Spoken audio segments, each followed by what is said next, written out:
Welcome to PRINCE2 by the Numbers, a PRINCE2 primer by Jeremy Farrell, or JP Farrell.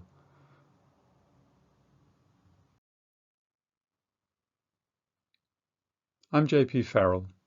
In June 2020, I wrote a book called Back to the Future, Moving Back to the Future, based on the PRINCE2 principles, weaving in the PMP principles as well, written for people who were going to be managing projects of moving back from remote working in the middle of the pandemic to the end of the pandemic, back into the office in some kind of hybrid situation.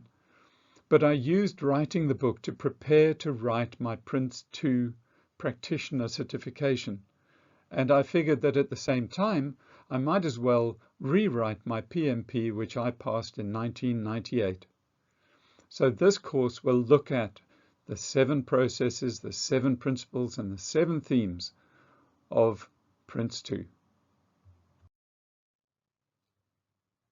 So as mentioned in the preview, we're going to look at the PRINCE2 principles, themes, and processes to the point that you won't be able to walk out and write the exam, but you will be able to go away and explain these things to other people.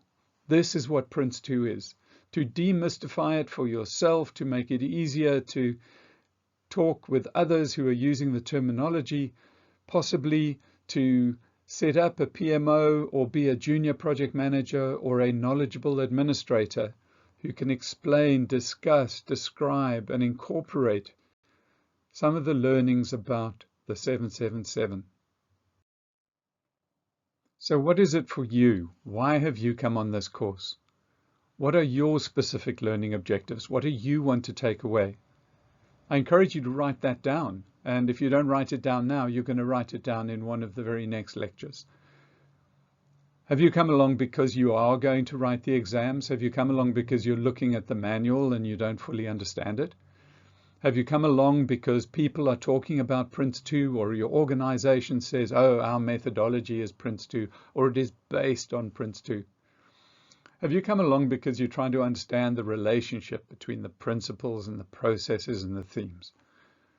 This course will help you understand that those 3 foundational elements don't sit in 3 sequences like they're shown in the book, but they are interlinked with actually the processes and the principles and the themes being absolutely key and a requirement of being able to call this a PRINCE2 project. No matter why you've come along, you are going to go away with the knowledge that you need to at least hang it all together and describe what these 3 elements are.